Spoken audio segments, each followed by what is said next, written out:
The Grand Synod of the Ethelgardian Ascendancy did not assemble for trivial matters, and they certainly did not gather to discuss the surrender of their civilization. Yet the cold, crushing reality of the encroaching dark had forced their hand, stripping away the veneer of their ancient pride, and leaving only the raw, pulsating fear of extinction. The chamber itself was a masterpiece of crystalline architecture, a soaring dome of translucent geode suspended high above the capital city of Ethel Prime, where the light of three suns usually filtered through in a kaleidoscope of warmth and reassurance. But today the skies were gray, choked by the orbital blockades and the smoke of atmospheric breaches that had not yet healed. The air within the chamber was thick, not just with the pheromones of a dozen different species that made up the high concordat, but with the palpable weight of silence, a silence so heavy it seemed to press against the respiratory vents and gills of the delegates, suffocating them with the knowledge of what was to come. High Counselor Valen, a towering figure of slender, iridescent limbs and multifaceted eyes that held the wisdom of 3 centuries, stood at the center of the obsidian dais, his manipulator claws resting gently on the hololith that displayed the galactic map, a map that was bleeding red. The red stain was the Scourge, a nameless, voiceless tide of biomechanical horror that had emerged from the void between galaxies, a force that did not negotiate, did not pause, and did not understand the concept of mercy, only consumption. It had taken the outer colonies in a single standard cycle, devouring worlds that had stood for millennia, leaving behind only dead rocks and silence. The Concordat, an alliance of the most advanced and enlightened species in the known galaxy, had thrown everything they had at the Scourge. Their shimmering energy fleets, their psionic disruptors, their diplomacy, their art, their logic. Nothing had worked. The Scourge absorbed energy, ignored diplomacy, and broke logic. Now the red stain was bleeding toward the core worlds, toward Ethel Prime, and the gathered representatives of the galaxy's greatest civilizations were realizing that their enlightenment was not a shield, but a shroud. Valen looked out at the faces of his peers, the hulking, chitinous warmasters of the Zyran hegemony, the fluid, aquatic scholars of the Oltari deep states, and the ethereal, gas-based intelligences of the nebular collective, and he saw the same thing in all of them, the end of history. "The reports are definitive," Valen said, his voice amplified by the acoustics of the crystal dome, resonating with a sorrow that he could no longer hide behind diplomatic protocol. "The 7th Fleet has been erased, not defeated. Erased. The Scourge has adapted to our tachyon lances. They have learned the frequency of our shields. The simulation engines have run the scenarios 1,000,000 times since sunrise, and every single iteration ends with the consumption of Ethel Prime within 3 planetary rotations.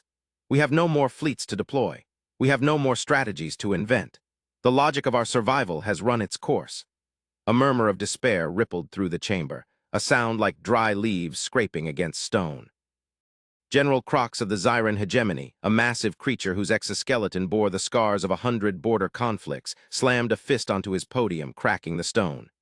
"Then we die fighting," Crox roared, his mandibles clicking in a rhythm of fury and terror. "We do not wait for the slaughter. We launch every remaining vessel. We ram them. We detonate the core of this planet if we must. Better to burn than to be eaten by that silence." Valen turned his multifaceted gaze toward the warrior. "And what will that achieve, General? A momentary flash of light in the dark, a gesture of defiance that the universe will not remember because there will be no one left to remember it. We are not just fighting for our lives, we are fighting for the continuity of sentient thought. If we burn, the history of 10,000 years burns with us. There must be another way." The Oltari representative, a being of water and bioluminescence contained within a hydrostatic suit, bubbled a soft, mournful tone. "There is no other way, High Counselor. We have scanned the stars. We have called to the Ancient Ones, and they are dust. We have called to the machine gods, and they are dormant. We are alone." Valen paused, his internal organs tightening as he prepared to speak the words that had been festering in his mind for days, words that he knew would be met with revulsion, perhaps even violence. "We are not alone," Valen whispered, the sound carrying across the silence like a thunderclap. "There is one sector we have not hailed, one species we have shunned, one beacon we have refused to light." The reaction was immediate and visceral. The chamber erupted in a cacophony of screeching, clicking and low-frequency rumbling. The gas clouds of the nebular collective swirled in agitated colors of violet and stormy black. General Crox stepped forward, his combat spines bristling. "You speak of the Thorn Sector," Crox hissed, the name tasting like poison. You speak of the Deathworlders, the Terrans. You cannot be serious, Valen. To invite them here is to invite a plague to cure a disease. They are unstable. They are violent primitives who barely survived their own planetary birth. They are not of the Concordat. They are not of the light. Valen raised a hand, commanding silence, though it took moments for the uproar to die down. They are survivors, Valen said, his voice hardening with the resolve of a leader who has run out of options. We call them primitives because they did not ascend through harmony. They ascended through conflict. Their world, Earth, is a chaotic hellscape of tectonic instability, predatory biology, and whether that strips flesh from bone, and yet they live. They thrive. We shun them because they frightened us. We called them dangerous because they refused to lay down their weapons when they achieved spaceflight. But look at us now, General. Look at our empty holsters and our burning skies. We need dangerous. We need the very thing we despised. They will not come, the Oltari representative gurgled sadly. Why would they? We sanctioned them. We embargoed their trade. We restricted their expansion to the abyssal rim. We told them they were too savage for the galactic table. To ask them for help now is not diplomacy. It is an insult. They will laugh at us and then they will watch us die. Valen looked at the hololith where the red tide was inching closer to the marker of their system. Perhaps, he admitted. Or perhaps they are exactly what the archives say they are. Unpredictable, emotional, driven by codes we deem irrational. We have analyzed their transmissions. They speak of honor and duty in ways that defy economic advantage. It is a slim hope, a fragile thread, but it is the only one we have left. I have already drafted the transmission. The silence returned, but this time it was different. It was not the silence of the grave, but the silence of a held breath. Crox stared at Valen, his compound eyes twitching. You have already drafted it. You risk the security of the core worlds by broadcasting our coordinates to the Terran warlords. The security of the core worlds is already gone, General, Valen snapped, his patience fraying. The Scourge knows where we are. The only question is whether anyone else will stand between us and them. I am not asking for permission. I am informing the Synod that I am sending the call. If you wish to stop me, you will have to kill me, and by the time you do, the signal will be halfway to the abyssal rim. No one moved. The desperation was too absolute. Valen turned back to the console, his manipulators trembling slightly as he keyed in the sequence. The frequency was ancient, a dusty, unused channel that had been established during the first disastrous contact with humanity centuries ago, a channel that had remained silent ever since the Terrans had retreated to their Deathworld enclave. Valen took a breath, composing himself, and activated the transmission. He did not use the flowery, recursive diplomatic language of the Concordat. He did not appeal to economic treaties or shared historical interests. He spoke plainly, stripping away the pretenses of superiority. This is High Counselor Valen of the Galactic Concordat. He spoke into the void, his voice beamed across light years of empty, hostile space. We are falling. An enemy known as the Scourge has breached the Perseus arm and is consuming our worlds. We have no defenses left. We have no hope left. We acknowledge our past failures in our relations with your people. We acknowledge that we treated you with disdain when we should have offered a hand. But we are not asking for ourselves. We are asking for the billions of innocents who will burn if this enemy is not stopped. We are asking for the preservation of life.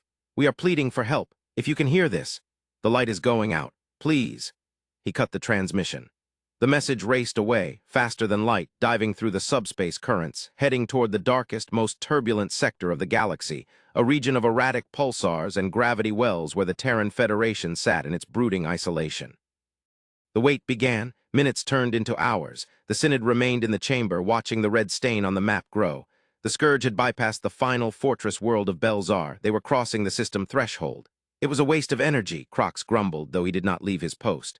They are likely fighting each other over scraps of resources. They do not care about us. The Oltari representative dimmed its bioluminescence. We die alone, it whispered, the atmosphere in the row. Ohm shifted from tension to a heavy, final acceptance. They began to compose their death songs, their final logs, the testaments that would perhaps survive in the drifting wreckage of their civilization. And then the sensors screamed. It was not the soft ping of a communication relay. It was the tearing shriek of a gravity shear, a massive, violent displacement of space-time that triggered alarms across the entire planetary defense grid. Multiple contacts, the sensor officer shouted, panic rising in his voice. Massive signatures detected at the system edge. They are not using standard hyperlanes. They are. By the stars, they are punching through the subspace barrier directly. On the main view screen, the starfield distorted. Space did not just fold, it seemed to shatter. Great jagged rifts tore open in the fabric of the vacuum, bleeding Cherenkov radiation in blinding violet waves. From these wounds in reality, shapes began to emerge. They were not the elegant, flowing curves of Concordat ships, nor were they the organic, fleshy masses of the Scourge. They were blocks of brutalism cast in void black alloy. They were flying cathedrals of gunmetal and scars, massive rectangular dreadnoughts that blocked out the stars, their hulls thick with armor plating and bristling with kinetic weaponry so large they looked like planetary manufacturing plants. One ship emerged, then 10, then 100. They kept coming, a wall of iron expanding across the sensor horizons, a fleet of such impossible scale that it disrupted the gravitational tides of the local moons. "Dentify," Crox roared, though he stepped back, his warrior instincts overwhelmed by the sheer predatory aura radiating from the new arrivals. "Are they Scourge reinforcements?" The sensor officer shook his head, his hands flying over the controls. "No biological signatures, high-yield fusion drives, kinetic mass drivers, nuclear arsenals. It's them." The lead vessel, a leviathan that dwarfed the Concordat's capital ships, rotated slowly, its lateral thrusters firing with enough force to ignite a small atmosphere. The hull was marked with white paint, rough and industrial, forming letters in a language the universal translator struggled to parse before locking on. TFS Dauntless. The communications channel crackled, overriding the Concordat's encryption with a brute force signal that lacked all elegance but carried an undeniable authority. Static washed over the chamber, followed by a voice. It was not the melodious, multitonal voice of an elf-like Ethel Guardian, nor the buzzing click of a Zyron. It was deep, flat, and calm. Horribly, terrifyingly calm. "Concordat Control, this is Admiral Vance of the Terran Federation 1st Expeditionary Fleet," the voice said. "We received your message. You sounded like you were in a bit of a bind. We are moving into defensive formation orbit. I suggest you pull your remaining ships behind our line. It's going to get loud." Valen stared at the screen, his mind reeling. They had come. They had actually come, and they had brought enough firepower to crack a planet in half. "Admiral," Valen stammered, forgetting protocol. "The Scourge, they assimilate energy weapons, they adapt to shields. Our technology was useless against them." There was a short pause on the other end, and then a sound that might have been a dry chuckle. "Good thing we didn't bring energy weapons, Counselor. We brought physics. Stand by." The arrival of the humans was not a rescue. It was a celestial event. The Synod watched in stunned silence as the Terran fleet maneuvered with a synchronized precision that belied their brutish appearance. They did not form a complex sphere or a delicate web. They formed a wall. A literal shield wall of ships, nose to tail, creating a physical barrier of armor and guns between the vulnerable world of Ethel Prime and the approaching Scourge swarm. The Scourge, sensing a new biomass, adjusted their trajectory. The red tide condensed into a spearhead, millions of biomechanical ships swarming toward the Terran line like a cloud of locusts. The aliens in the chamber flinched. They had seen this maneuver destroy their own armadas. The Scourge would overwhelm the shields, drain the reactors, and consume the hulls. "They are not raising shields," the sensor officer whispered, horrified. "The Terrans have no energy shielding. They are taking the hits on their armor." On the screen, the first wave of Scourge plasma and acid slammed into the Dauntless and its sister ships. Fire bloomed across the dark hulls, metal groaned and buckled, but the ships did not dissolve, they did not explode. They absorbed the impact, their thick, ablative armor plating ablating away in layers, designed to burn so the ship underneath survived. The Terrans were tanking the damage with sheer material resilience, and then they fired back. There were no elegant beams of coherent light. There were flashes of muzzle brakes the size of city blocks. The Terran fleet unleashed a storm of kinetic hate, railgun slugs the size of shuttlecraft, accelerated to a fraction of the speed of light. The impact was catastrophic for the Scourge. The alien entity, accustomed to absorbing energy and frequency-modulating shields, had no defense against a 20-ton tungsten slug moving at relativistic speeds. The kinetic transfer vaporized the leading edge of the Scourge swarm. Biological ships shattered into mist. The silence of space was filled with the visual cacophony of destruction. The humans didn't stop. Missiles streaked out in the thousands, trailing dirty chemical exhaust, slamming into the enemy and detonating with the fury of nuclear fire. It was primitive, messy, and devastatingly effective. Inside the council chamber, the alien leaders stood paralyzed. They were watching a war of attrition, a style of combat they had deemed obsolete 10,000 years ago. They were watching the Terrans trade blood for ground, armor for time. "They are bleeding," Crox said, pointing to the readouts. That ship, the Iron Will, it has lost atmosphere on 3 decks. It is burning. Valen watched as the damaged Terran ship did not retreat. Instead, it accelerated, firing its maneuvering thrusters to ram a Scourge hive ship that had broken through the line. The collision was silent in the void, but felt in the souls of the watchers. The Terran ship broke the enemy's spine, dragging it down into the gravity well of a gas giant, taking the enemy with it to hell. "They are not retreating," Valen murmured. "They are holding the line." For 6 hours, the battle raged. The sky above Ethel Prime was lit by the flashes of nuclear detonations and the burning debris of the enemy. The Terran fleet took heavy losses, but they inflicted casualties on the Scourge that the Concordat had not managed in a year of warfare. Finally, the Scourge, a hive mind capable of learning, realized that the cost of biomass was too high. The swarm halted, hesitated, and then began to pull back, retreating toward the outer system to regroup. A cheer did not go up in the council chamber. The shock was too profound. They had just watched a species they considered savages beat back the apocalypse with nothing but hardened steel and stubbornness. "Concordat control," Admiral Vance's voice returned, sounding weary but unbroken. "The aggressor has withdrawn to a distance of 10 light minutes. We have established a perimeter. I am deploying a shuttle to your location. We need to talk. Vance out." The transmission cut. Valen looked at his colleagues. The arrogance was gone from their postures. The fear was still there, but it was a new kind of fear, the fear of a force of nature that had suddenly turned its gaze upon them. "Prepare the landing spire," Valen ordered, "and lower the atmospheric shields. Let them in." The meeting took place not in the grand chamber, but in the war room, a darker, more tactical space. Admiral Vance arrived with an escort of 4 soldiers. The contrast between the Terrans and the Concordat delegates was stark. The aliens were draped in silk, bioluminescent fibers, and polished carapace ceremonial armor. The humans wore gray fatigues that looked lived-in, scuffed armor plates, and magnetic boots that clanked heavily on the pristine floor. Vance himself was an older male, his face a roadmap of scars and stress lines, his hair cropped short and gray. He carried no weapon, but his escort held heavy pulse rifles across their chests, their eyes scanning the room with a predatory alertness that made the Oltari diplomat tremble. Vance stopped at the end of the table, looking at the assembled leaders of the galaxy. He didn't bow. He didn't offer a formal greeting. He pulled out a metal chair, sat down, and placed a data pad on the table. "You have good air in here," Vance said, taking a deep breath. "Better than the recycled smog we've been breathing for the last 3 weeks getting here." Valen stepped forward, bowing his head slightly. "Admiral Vance, you have saved our world today. The debt we owe you is incalculable. We did not expect." Valen trailed off. Vance looked at him, his eyes dark and hard. "You didn't expect the barbarians to answer the phone, is that it?" The room went cold. Crocs bristled but stayed silent. Vance waved a hand. "It's fine. We know what you think of us. We're the violent ones, the ones who didn't evolve past our tribal instincts, the Deathworlders." "We judged you," Valen admitted softly. "We were wrong. Your technology. It is not what we anticipated. We thought you were primitive, but what we saw today was not primitive. It was efficient." Vance leaned forward. "It's not just technology, counselor, it's philosophy. You see, you people, you Concordat types, you grew up on garden worlds. Perfect gravity, friendly stars, food that grows on trees. You developed a culture based on harmony because your environment allowed it. You think war is an or in the equation, a failure of logic." Vance tapped the table. "We grew up on Earth. Earth tries to kill us every single day. Viruses, volcanoes, hurricanes, predators. We didn't learn harmony. We learned survival. We learned that the universe is not benevolent. It is indifferent. And sometimes it is hungry."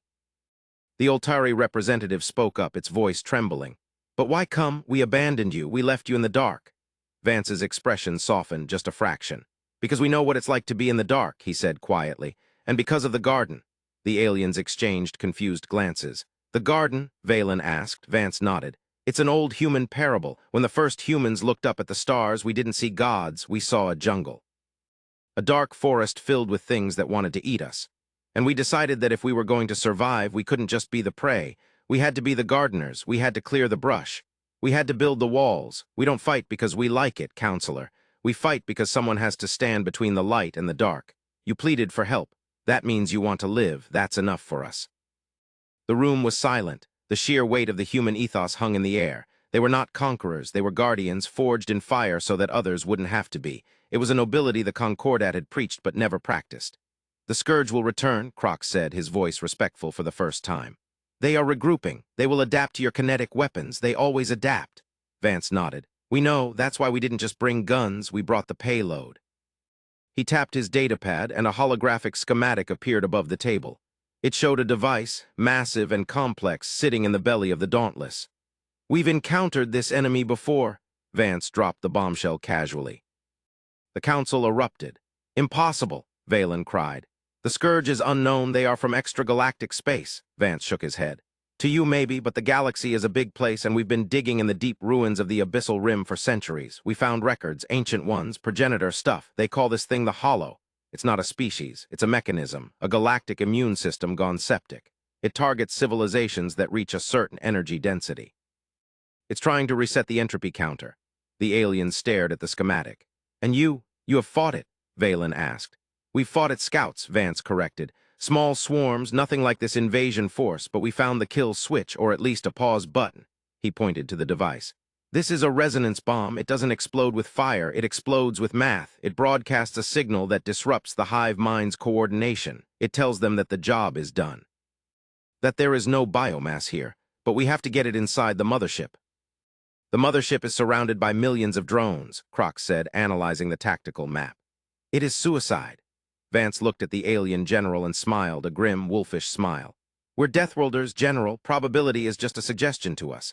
But we can't do it alone. We need your speed. Our ships are tough, but they're slow. We need your tachyon engines to tow the payload delivery craft through the blockade. We need your shield tech to cover our approach. We need a joint operation.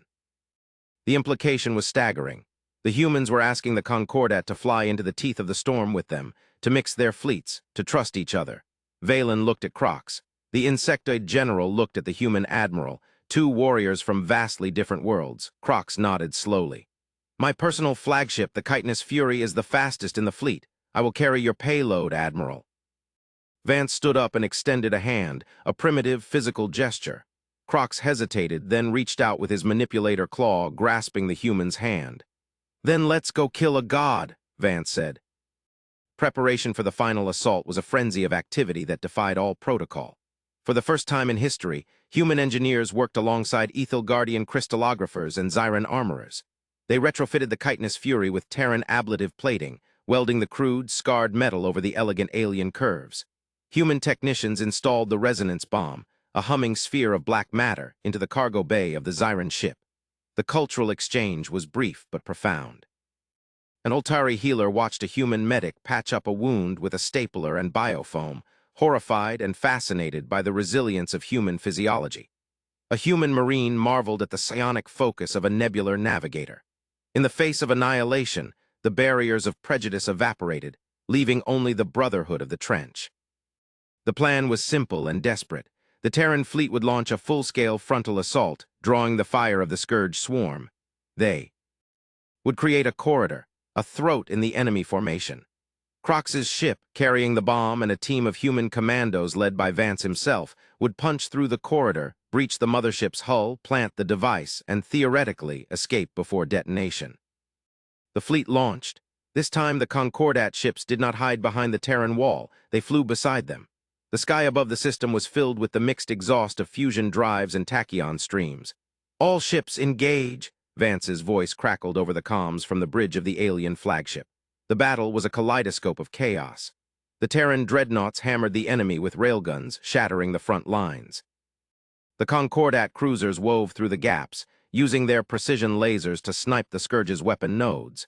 It was a symphony of destruction. The Chitinous Fury dove into the fray, moving faster than any ship of its size had a right to. Shields at 40%, Crocs shouted, his claws flying over the controls. We are taking heavy fire. The ship shook violently as acid pods slammed into the hull, dissolving the outer layers of Terran armor.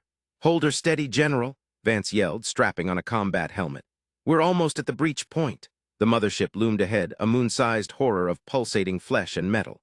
It was a nightmare made manifest, a gaping maw ready to swallow the world. Targeting the intake sphincter, Crocs announced. Firing disruptors. The alien weapons blasted a hole in the side of the mothership, a wound in the beast. We are in. The ship crashed through the membrane, entering the internal cavity of the Leviathan. Inside, it was like flying through the arteries of a giant. Bioluminescent veins pulsed along the walls. Drones buzzed around them like antibodies. Drop the ramp, Vance ordered. The cargo bay opened while the ship was still moving. The humans, clad in heavy exosuits, pushed the massive resonance bomb toward the edge. Crocs activated the autopilot and grabbed a plasma rifle. "I am coming with you," the general said. Vance looked at him. "It's a planting mission, Crocs. Might be a one-way trip." Crocs clicked his mandibles. "Then I will die in good company." They dropped from the ship using thruster packs to navigate the zero-gravity interior of the beast. They landed on a central node, a pulsating heart of nerve clusters. The humans set to work, clamping the bomb to the biological tissue. The Scourge drones swarmed. The firefight was brutal, intimate. Terran slug throwers roared, tearing through the soft flesh of the attackers. Crocs moved like a whirlwind, his plasma rifle cutting swathes through the enemy. But there were too many. "Timer set," a Marine shouted.